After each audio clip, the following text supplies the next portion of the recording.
Hello students, welcome to my YouTube channel Manisha's Biochem Classes.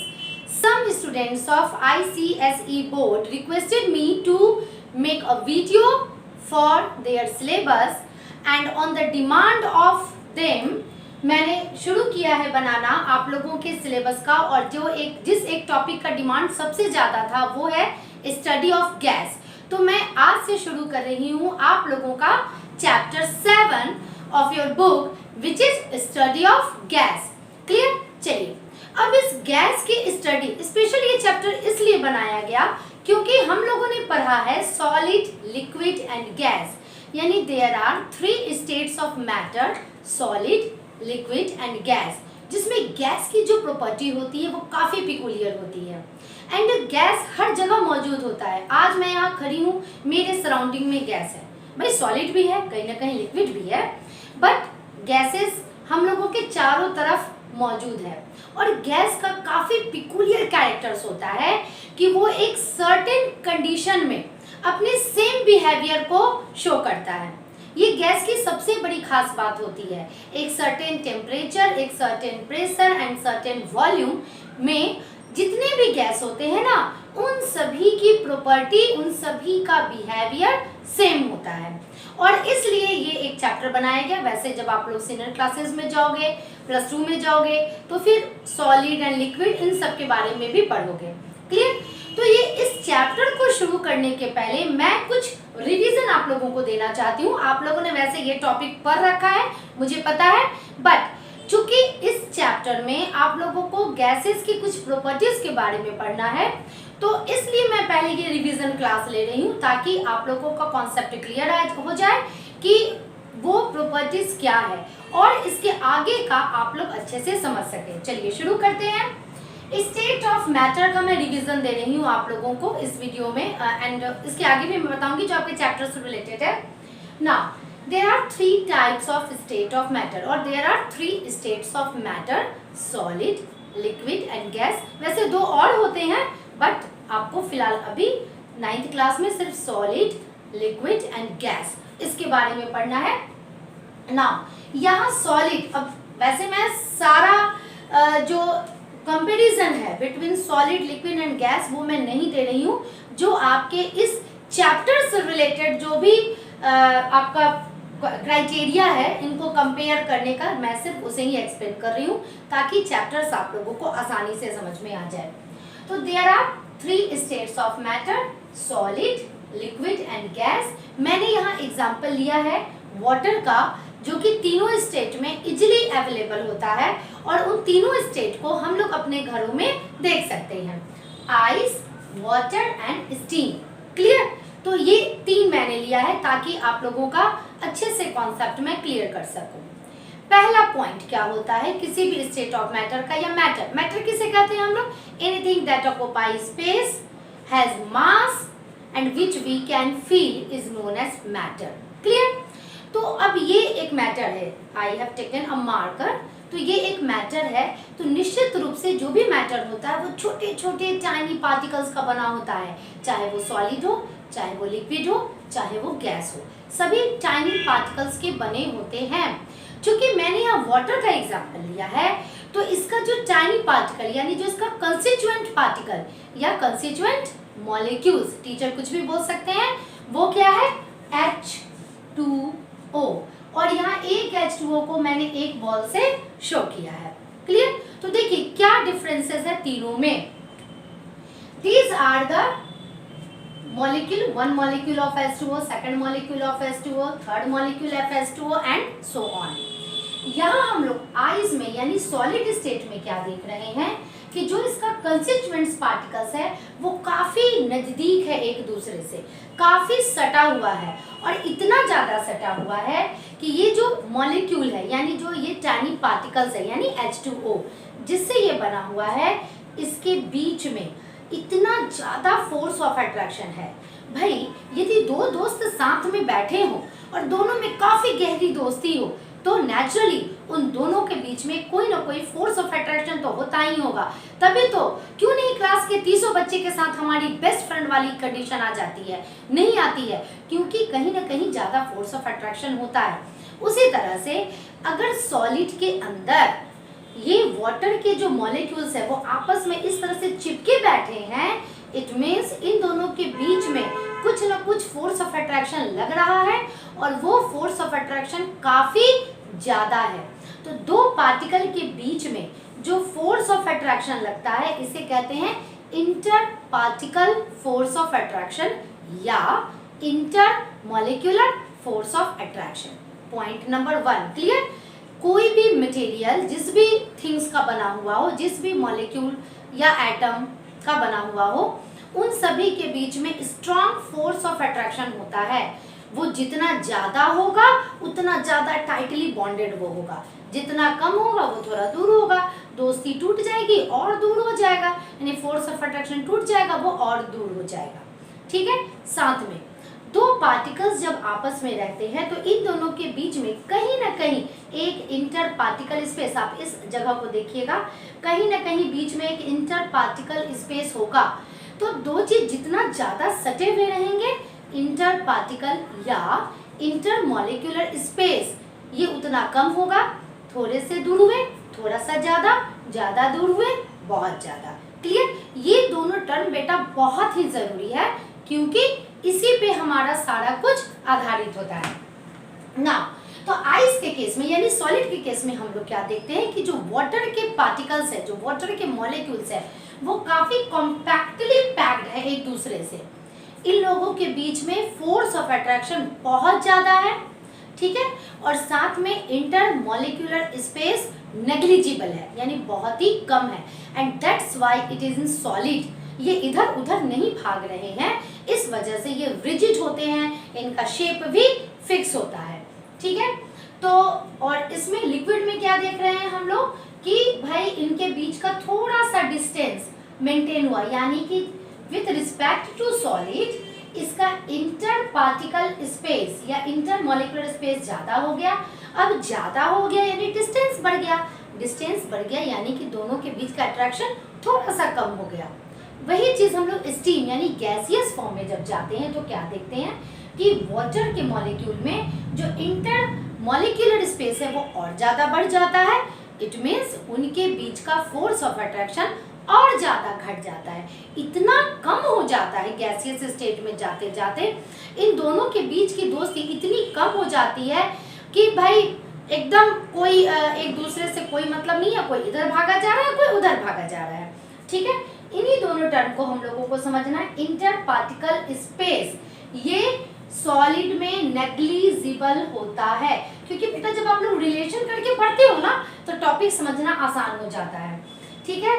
इसमें क्या होता है, मॉडरेट होता है, यानी दोनों के बीच बीच का होता है। और इसमें क्या होता है, मैक्सिमम होता है, यानी जितना हो सकता है। इसका कोई क्राइटेरिया नहीं है। गैसेस का जो पार्टिकल्स जो होता है ना वो उससे कोई मतलब नहीं है, कोई कहीं भी जा सकता है, कितने दूर भी वो जा सकता है। क्यों जा सकता है, इसलिए जा सकता है क्योंकि उन लोगों के बीच का जो inter particle force of attraction है वो नेग्लिजिबल है। क्लियर। दोनों के बीच में एकदम दोस्ती बिल्कुल है ही नहीं, तो किसी से किसी का कोई अट्रैक्शन ही नहीं है, इसलिए वो कहीं भी चला जाता है। कोई मतलब नहीं कि भाई मेरा दूसरा मॉलिक्यूल यहाँ है या कहीं और। ठीक है। ये तो मॉडरेट ही रहेगा और इसमें चूंकि ये काफी नजदीक है तो ये फोर्स ऑफ अट्रैक्शन इसका ये मैक्सिमम रहेगा। ठीक है। ये दो पॉइंट काफी इंपॉर्टेंट है क्योंकि आप लोगों का जो चैप्टर है उसमें इसी से रिलेटेड सारा कुछ बताया गया है और इसी से रिलेटेड होता भी है ना। तो ये दोनों टर्म आप लोगों का क्लियर हो गया ना। The next one is kinetic energy. Energy का दो फॉर्म, एनर्जी का तो वैसे बहुत सारा फॉर्म होता है बट मेन टू फॉर्म्स है potential energy and kinetic energy. ये आप लोगों ने पढ़ रखा है। Potential energy it means energy due to its place या उसके जहाँ पे वो रहता है। ठीक है। पोजीशन के हिसाब से, sorry, the energy due to its position it is known as potential energy and kinetic energy is the energy due to its motion. यदि कोई शांति से बैठा हुआ है इसका मतलब कि इसमें काइनेटिक एनर्जी नेग्लिजिबल है, लेकिन कोई तेजी से मूव कर रहा है इसका मतलब इसमें काइनेटिक एनर्जी ज्यादा है। यानी जितना तेजी से वो, जिसकी स्पीड जितनी ज्यादा हो, जितना ज्यादा वो मूव करेगा उतना ज्यादा उसमें काइनेटिक एनर्जी होगी। क्लियर? तो यहाँ जो काइनेटिक एनर्जी सॉलिड के केस में होती है वो नेग्लिजिबल होती है। बट आप ऐसा नहीं सोचिएगा कि जो सॉलिड के पार्टिकल्स हैं उनमें मोशन नहीं होता है, होता है मोशन, यानी काइनेटिक एनर्जी हर एक ऑब्जेक्ट में होती है, हर एक एटम में होती है, हर एक पार्टिकल्स में होती है, हर एक मॉलिक्यूल में होती है काइनेटिक एनर्जी। हाँ, कम या ज्यादा ये अलग बात है। तो यदि सॉलिड के पार्टिकल्स हैं उनमें भी काइनेटिक एनर्जी है, वो मूवमेंट तो है उनमें, इस तरह से वो आपस में इस तरह से वाइब्रेट करते रहते हैं। ठीक है, आप मेरे हाथ को देखिए ध्यान से, वो इस तरह से यूं वाइब्रेट करते रहते हैं, यानी काइनेटिक एनर्जी तो है बट इतनी ज्यादा एनर्जी नहीं है कि दोनों एक दूसरे से अलग हो जाए। यानी इतनी एनर्जी नहीं है इन लोगों के पास कि इन दोनों के बीच का फोर्स ऑफ अट्रैक्शन कम हो जाए।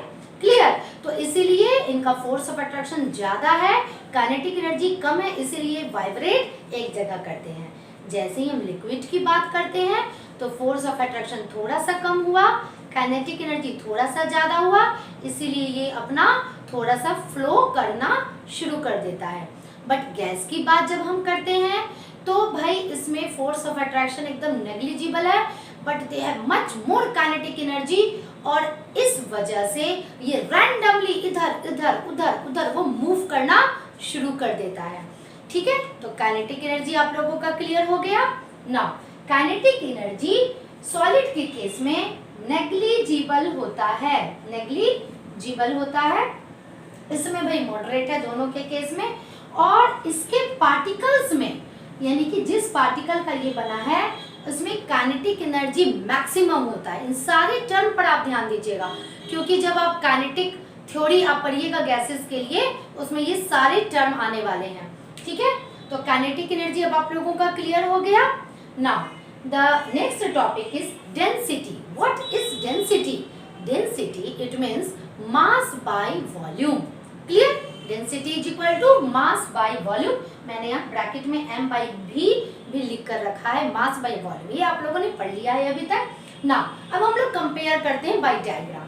चलिए, तीन जो मैंने डायग्राम बनाए हैं अप्रोक्सीमेट, तीनों का वॉल्यूम सेम है, वॉल्यूम सेम है, बट आप इसके अंदर देखिए तो इसमें जो वाटर के पार्टिकल्स हैं उसकी संख्या बहुत ज्यादा है।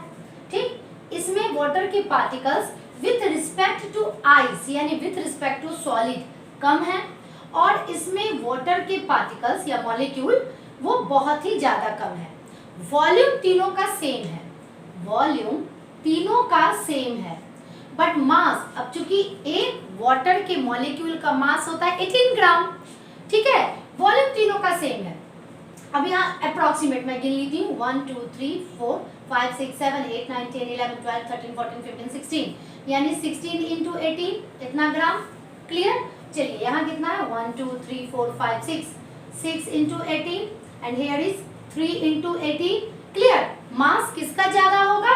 इसका सबसे ज्यादा, यानी सॉलिड का मास ज्यादा, लिक्विड का उससे कम, गैस का उससे कम, for a given volume. Volume तीनों का सेम है, तो density is equal to mass by volume. तो भाई किसका सबसे कम डेंसिटी होगा? तो डेंसिटी सबसे कम होगा किसका? गैसेस का, यानी एकदम मिनिमम डेंसिटी, मिनिमम डेंसिटी इसका, ये तो मॉडरेट है, एंड मैक्सिमम डेंसिटी सॉलिड का। अब ये क्यों होता है? ये इसलिए होता है क्योंकि गैसेस का इंटरमॉलिक्यूलर स्पेस बहुत ही ज्यादा होता है and intermolecular force of attraction बहुत ही कम होता है। तो भाई इतने छोटे से बक्से में रखेंगे तो वैसा थोड़ी ना है कि जितना मन चाहा उतना डाल दिया। ठीक है, जैसे सॉलिड हम लोग डाल देते हैं इस तरह से भरकर, तो ये गैसेस में उतने ही वॉल्यूम में कम अमाउंट ऑफ मॉलिक्यूल्स अटते हैं, और इस वजह से इनकी डेंसिटी क्या होती है? बहुत ही कम होती है। ठीक है, नेक्स्ट टॉपिक इज डिफ्यूजन। ठीक है, दिख रहा होगा आप लोगों को। Next topic is diffusion. What is diffusion? Diffusion is the, आपके बुक में भी ये क्वेश्चन लिखा हुआ है, डिफाइन डिफ्यूजन। डिफ्यूजन आपने पहले भी पढ़ा होगा। ठीक है, diffusion is the process of intermixing of substances. Intermixing of substances it means कि कौन कितनी तेजी से मिला। ठीक है, तो यदि मैं दो सॉलिड, ये मैं रख लूँ, ठीक है, अपने हाथ पे, तो क्या ऐसा होता है कि ये जो हमारा मार्कर है वो पूरे मेरे हाथ के पार्टिकल के साथ मिल गया? नहीं मिलता है, क्योंकि ये दोनों सॉलिड हैं, ठीक है। तो सॉलिड में ये जो डिफ्यूजन की कैपेसिटी है वो नेग्लिजिबल होती है, नेग्लिजिबल नहीं ही होती है, ठीक है। लिक्विड में, अब आप लिक्विड में क्या करो कि एक गिलास पानी ले लो और उसमें थोड़ा सा 3-4 ड्रॉप आप इंक अपना डाल लो, ठीक है। तो क्या होगा कि धीरे धीरे वो ग्रेजुअली स्प्रेड होके खुद ब खुद मिल जाएगा। बट साथ में आप क्या करो, दूसरा काम करो, आप अपने अभी आप अपने पापा के कमरे में जाइए, वहां से अलमीरा खोलिए और परफ्यूम निकालिए और स्प्रे कर दीजिए। क्या दूसरे रूम तक परफ्यूम का स्मेल जाएगा? क्या आपके पापा को पता चलेगा कि आपने परफ्यूम यूज किया है? बिल्कुल पता चलेगा, डांट तो पड़ेगी ही पड़ेगी यदि आप पापा के परफ्यूम को यूज कीजिए, ठीक है। तो इट मीन्स कि ये क्यों हुआ, कहीं हम लोग इंसेंस स्टिक यानी अगरबत्ती कहीं जला देते हैं तो तुरंत हम लोगों को उसका स्मेल पूरे घर में, उसकी खुशबू पूरे घर में फैल जाती है। परफ्यूम यदि हम लोग यूज करते हैं तो उसका स्मेल दूसरे पर्सन को भी लग जाता है। This is due to diffusion. चूंकि गैसेस के पार्टिकल्स के बीच में जो गैसेस के पार्टिकल्स होते हैं उनमें काइनेटिक एनर्जी बहुत ज्यादा होती है और इस काइनेटिक एनर्जी के कारण वो रैंडमली मूव करते हैं और इजीली एक दूसरे के साथ वो मिक्सअप हो जाते हैं। और यही वजह है कि ये जो डिफ्यूजन है यानी इंटरमिक्सिंग ऑफ सब्सटेंसेस, ये जो प्रोसेस है ये गैसेस में मैक्सिमम होता है, बहुत स्पीड से होता है। इसमें तो भी मॉडरेट होता है एंड इसमें फिर से नेग्लिजिबल होता है। तो डिफ्यूजन आप लोगों का क्लियर हो गया। Now next one is compressibility. Compressibility it means उसे हम दबा सकते हैं या नहीं। चलिए सॉर्टेड लिया, अब हम लोग इसे दबाने की कोशिश करते हैं। दबा? नहीं दबा। क्यों नहीं दबा? क्योंकि ये इसके जो पार्टिकल्स हैं वो काफी नजदीक हैं एंड काफी कॉम्पैक्टली पैक्ड हैं। अगर ये जो मार्कर मैंने लिया है इसका जो भी पार्टिकल्स होगा, ये जिस भी प्लास्टिक के पार्टिकल से बना होगा, ये कॉम्पैक्टली पैक्ड है। There is no intermolecular space. No means 100% no नहीं, it means it is negligible. तो negligible amount of intermolecular space है, इसकी वजह से दबाएंगे तो बेचारा कहाँ जाएगा? ऐसा तो नहीं कि निकल के नीचे लटक जाएगा, ठीक है। तो वो नहीं है। बट गैसेस के केस में क्या होगा? गैसेस के केस में क्या होगा कि चूंकि बहुत ज्यादा इंटरमॉलिक्यूलर स्पेस है और इसी की वजह से उसे हम लोग आसानी से, अगर ये दो गैस के पार्टिकल हैं और यदि ऊपर से कंप्रेस किया जाए, काफी इतना ज्यादा जगह है कि वो आसानी से कंप्रेस हो जाएगा और यानी कंप्रेसिबिलिटी गैस की मैक्सिमम होती है। कंप्रेसिबिलिटी की बात करते हैं मैक्सिमम, ये नेग्लिजिबल और ये तो बेचारा मॉडरेट है ही। तो ये हमारा रिवीजन था। अब हम लोग शुरू करेंगे आपके topic and the topic is the kinetic molecular theory of gases. इसके पहले मैंने जो भी करवाया वो आप लोगों ने पढ़ रखा था, वो आपका रिवीजन क्लास था। बट अब यहाँ से आप लोगों का सिलेबस शुरू होता है। The kinetic molecular theory of gases, it is very important. और गैस का जितना भी बिहेवियर है या जो भी हम लोग इस चैप्टर में पढ़ेंगे, all these behaviours are depends upon this theory. चलिए हम लोग शुरू करते हैं। चूंकि रिवीजन क्लास मेरे लेने का मकसद यही था कि इसमें जो भी बहुत सारे टर्म्स आते हैं वो अब आप लोगों का क्लियर हो जाएगा, ठीक है। चलिए, आपके बुक में 8 पॉइंट्स दिए हुए हैं, मैंने यहाँ 9 पॉइंट्स लिखा है। इसलिए लिखा है कि आपको बुक में first and second point in दोनों को इंक्लूड किया गया है एक पॉइंट के अंदर। तो आप ये देख के डर मत जाना कि मैंने एक एक्स्ट्रा पॉइंट क्यों लिखा। फर्स्ट एंड सेकेंड पॉइंट आपके बुक में एक पॉइंट में कन्वर्टेड है, मिलाकर लिखा हुआ है, ठीक है। Point number 1, gases are consist of very tiny particles. ये मैंने पहले ही बता दिया है कि दुनिया में जितने भी मटेरियल होते हैं, चाहे वो सॉलिड हो या वो लिक्विड हो या वो गैस हो, वो सब किसी न किसी एक टाइनी पार्टिकल्स, अब वो टाइनी पार्टिकल्स एटम भी हो सकते हैं, आयंस भी हो सकते हैं एंड मॉलिक्यूल्स भी हो सकते हैं, इनको मिलाकर ही बना है। जैसे यदि एक, अब चूंकि हम गैसेस की बात हम लोग करेंगे तब आप लोग सॉलिड एंड लिक्विड इन दोनों टर्म को भूल जाइएगा। अब हम लोग सिर्फ गैसेस की बात करेंगे। तो मान लिया कि किसी एक कंटेनर में, कोई एक खाली कंटेनर मैंने लिया और एक खाली ग्लास लिया, कहा बच्चे बताओ इस ग्लास में क्या है? आप कहोगे कुछ नहीं, कुछ नहीं कैसे, उसमें तो हवा भरी हुई है। तो एक ग्लास के अंदर जो हवा भरी हुई है, तो वो हवा किस चीज की बनी हुई है?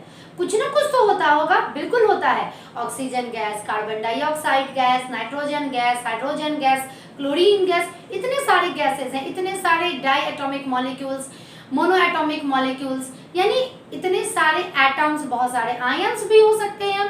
ठीक है, तो एक ग्लास, अगर कोई खाली ग्लास आपको दे और कहे कि बताओ इसमें क्या है, तो आप कभी भी मत कहना कि भाई ये खाली ग्लास है, हमेशा ये कहना कि वो भरी हुई है और ये हवा से भरी हुई है।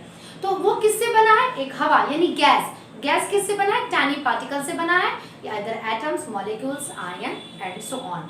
ठीक है, चलिए पॉइंट आपका क्लियर हो गया। Second, size of molecules is negligible as compare to its volume which it occupied. अब बताइए, मैं जिस कमरे में खड़ी हूँ, तो ये अब कि कोई भी गैस का वॉल्यूम क्या होता है?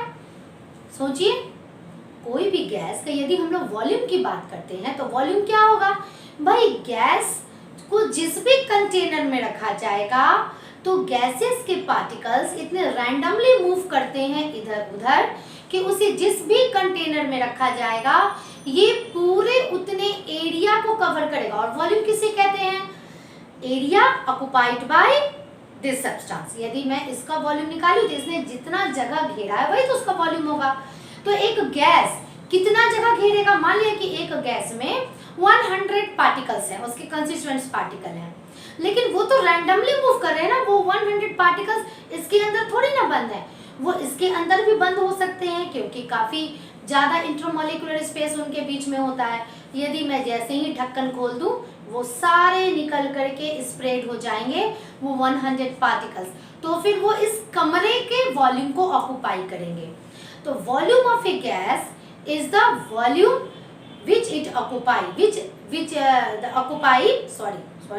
volume of the gas is equal to volume of the container in which they are put। ठीक है, वो जहां रखा जाता है, वो जिस कंटेनर में रखा जाता है, उसके वॉल्यूम को ही हम लोग वॉल्यूम ऑफ गैस बोल देते हैं। तो ये इतना बड़ा कमरा, उसके अंदर मान लिया कि 100 गैस के पार्टिकल्स हैं, और वही है हमारा एयर। तो वो इतना छोटा है कि भाई अगर एक एटम की बात करूं, चलिए एक मॉलिक्यूल, मैं एक ऑक्सीजन मॉलिक्यूल की बात करती हूँ, O2। अब एक O2 ऑक्सीजन के एक मॉलिक्यूल का साइज कितना होगा? क्या उसे नेकेड आई से हम लोग देख सकते हैं? इतना छोटा कि उसे नेकेड आई से हम लोग देख भी नहीं सकते हैं। और इस कमरे का साइज, इस कमरे का वॉल्यूम आप कंपेयर कीजिए, क्या होगा? एक ऑक्सीजन के मॉलिक्यूल का जो वॉल्यूम है वो नेग्लिजिबल हो जाएगा ना with respect to volume of this room. वही लिखा हुआ है, साइज ऑफ मॉलिक्यूल जो होता है गैसेस का, वो नेग्लिजिबल होता है as compare to its volume occupied by gas. वो पूरा का पूरा गैस जो कि वॉल्यूम ऑक्युपाई करता है ना। ये पॉइंट भी आपका क्लियर हो गया। थर्ड पॉइंट, इनके बीच में चूंकि फोर्स ऑफ अट्रैक्शन, इनके बीच में, इट मीन्स गैसेस जिस भी पार्टिकल्स के बने होते हैं, उन पार्टिकल्स के बीच में फोर्स ऑफ अट्रैक्शन नेग्लिजिबल होता है। और यही वजह है कि they are free to move. भाई दोस्ती नाम की चीज ही नहीं है, तुम यहाँ जाओ मैं वहां जाऊंगा, यही बात यहाँ होती है। क्योंकि इनका फोर्स ऑफ अट्रैक्शन नेग्लिजिबल होता है, that's why they are free to move. वो कहीं भी जा सकते हैं, उनमें कोई बॉन्डेशन यानी गैसेस के पार्टिकल्स के बीच में आपस में कोई फोर्स ऑफ अट्रैक्शन नहीं होता है, नेग्लिजिबल होता है, इस वजह से वो कहीं भी जा सकते हैं। ये था थर्ड पोस्टुलेट्स। ना फोर्थ वन इज, अब क्या होता है कि ये रैंडमली, अगर ये दो गैस के मॉलिक्यूल हैं तो ये रैंडमली इधर उधर मूव कर रहे हैं। अब आप ये सोचिए कि रोड पर जब भीड़ हो, या रोड पर चलिए भीड़ ना भी हो, सड़क पर अगर भीड़ ना भी हो और वहां पे करीब 10-20 लोग हों और बिना देखे वो इधर उधर दौड़ रहे होंगे, क्या होगा? आपस में वो टकराएंगे ना। ठीक, साथ में यदि कोई ठेला लगा हुआ है वहां जाके टकरा जाएंगे, किसी के घर से जाके टकरा जाएंगे। एग्जैक्टली वही होता है गैसेस के केस में। चूंकि जो गैस के पार्टिकल्स हैं वो अगर बहुत कम मौजूद भी हैं, फिर भी दे रैंडमली मूव, वो कहीं भी मूव कर रहे हैं, इधर उधर आगे पीछे, वो इधर भी मूव कर सकता है, यहाँ भी मूव कर सकता है, ये इधर भी मूव कर सकता है, उनका कोई एक फिक्स डायरेक्शन नहीं होता है। इस वजह से क्या होता है, they collide with each other, वो आपस में टकराते हैं, and also collide with wall of the container, वो जिस बर्तन में रखे जाते हैं या जिस कमरे में हो या जिस भी बर्तन में हो, वो जाकर के इससे टकराते हैं, ठीक है, या फिर ये आपस में टकराते हैं, और इसी की वजह से ये प्रेशर एक्सर्ट करते हैं। यदि कोई ऐसे टकराए, ठीक है, तो क्या होगा, ये इस पर प्रेशर एक्सर्ट किया, clear, force per unit area, यही होता है प्रेशर। खैर प्रेशर के बारे में नेक्स्ट वीडियो में डिटेल में बताऊंगी, ठीक है। तो ये जब टकराएंगे तो प्रेशर एक्सर्ट करेंगे, तो ये आपस में एक दूसरे पर भी प्रेशर एक्सर्ट करते हैं, साथ में जिस कंटेनर पर रखे हुए हैं उसके वॉल पर भी ये प्रेशर एक्सर्ट करते हैं। तो ये प्रेशर एक्सर्ट क्यों करते हैं, due to collision, clear, collision होता है इनके बीच में, साथ में कंटेनर के वॉल के साथ ये कोलाइड करते हैं एंड प्रेशर एक्सर्ट करते हैं। Fifth point is it is highly compressible, highly compressible, it means कि इसे आसानी से बहुत ज्यादा दूर तक दबाया जा सकता है। क्यों दबाया जा सकता है, क्यों कंप्रेस किया जा सकता है, जस्ट मैंने थोड़ी देर पहले आपको बताया था, क्योंकि इनके बीच में मैक्सिमम इंटरमॉलिक्यूलर स्पेस होते हैं। इंटरमॉलिक्यूलर स्पेस इसका बहुत ज्यादा होता है। अब भाई दो के बीच में इतना ज्यादा जगह हो, दबाएंगे, ठीक है, अगर दो के बीच में लेट अस सपोज, अगर मैं लिक्विड की बात कर रही हूँ, इन दो, ये दो पार्टिकल्स है, मेरी जो दो मुट्ठी बंधी हुई है ना, ये दो पार्टिकल्स हैं लिक्विड के, यदि मैं ऊपर से प्रेस करूँ तो क्या होगा, कितना दबा सकती हूँ, इतना।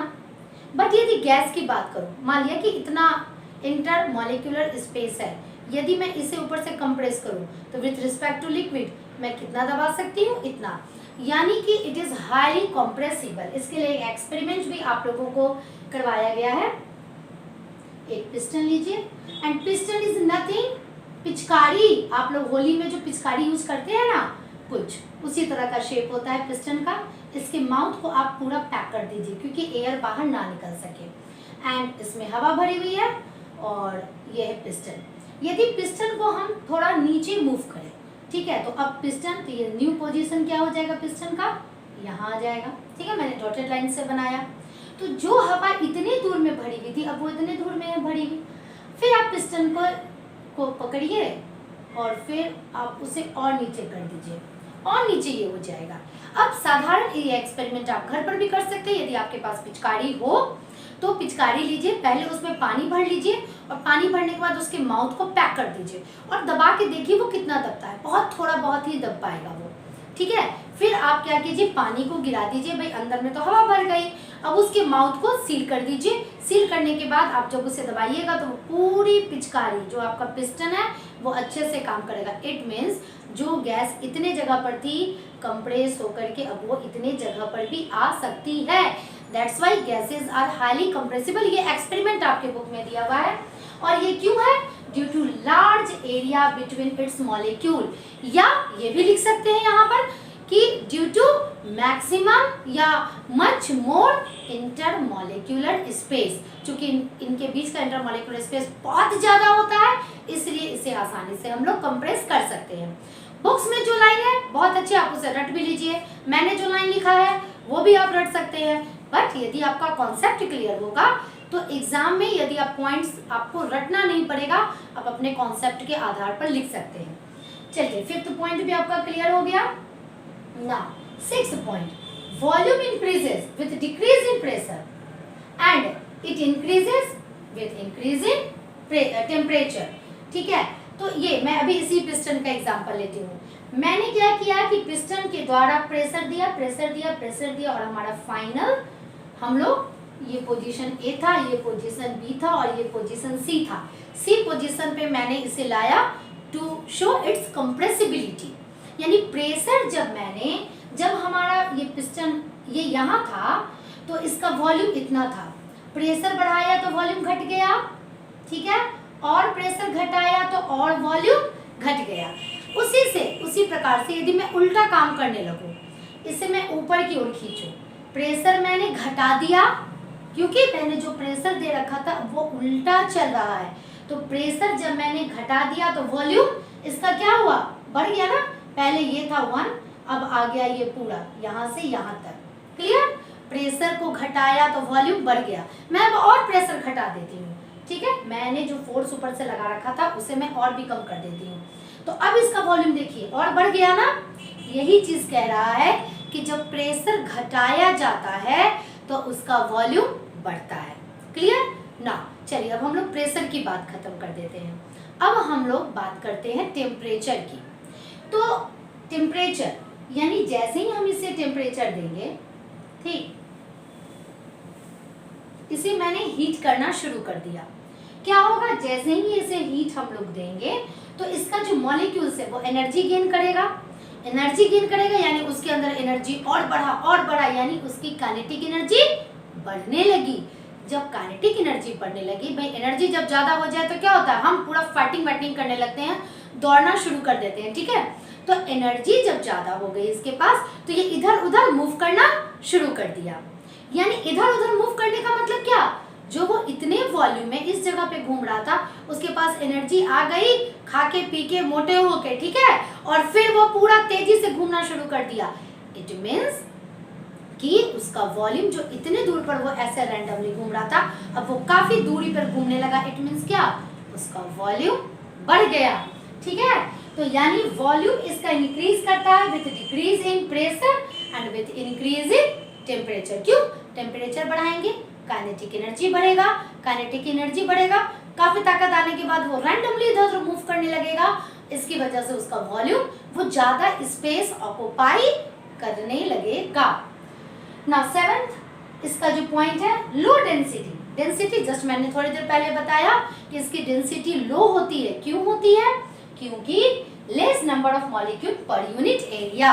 जस्ट इसके पहले जो मैंने सॉलिड, लिक्विड और गैस का कंपेयर किया था उसमें मैंने इस पॉइंट को क्लियर आपका कर दिया है।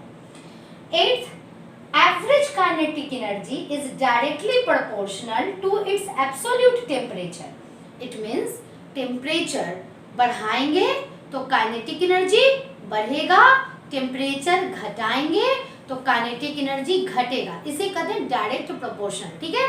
एब्सोल्यूट टेम्परेचर, अब ये एब्सोल्यूट टर्म क्या है ये मैं नेक्स्ट वीडियो में आप लोगों को डिस्क्राइब करूंगी।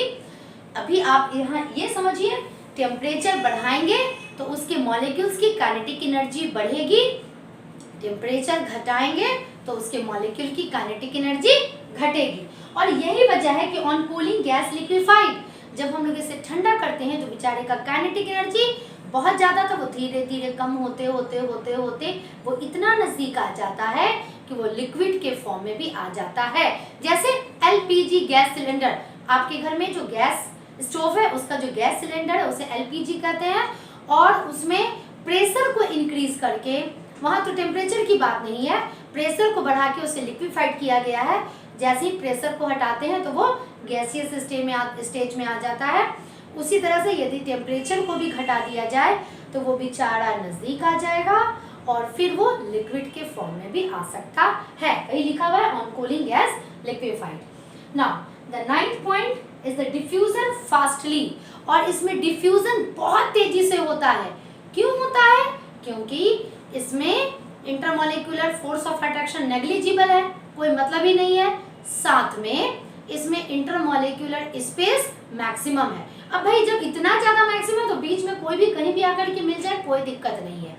और यही वजह है कि जब एक इंसेंस स्टिक या कहीं भी परफ्यूम डाला जाता है तो फास्टली आपके नाकों में उसकी खुशबू चली जाती है। तो these are all about the kinetic molecular theory of gases. I hope कि आप लोगों को समझ में आ गया होगा। क्लियर, आज के लिए बस इतना ही। हाँ, मैं एक और बात बता दूं कि मेरे नेक्स्ट वीडियो में के डिस्क्रिप्शन बॉक्स में मैंने इस टॉपिक के सारे नोट्स डाल रखे हैं, ठीक है। तो आप लोग नोट्स वहां से कलेक्ट कर सकते हैं मेरे डिस्क्रिप्शन बॉक्स से। एंड नेक्स्ट वीडियो में मैं मिलती हूँ आपके साथ आपके साथ मिलती हूँ with next topic. Till then bye.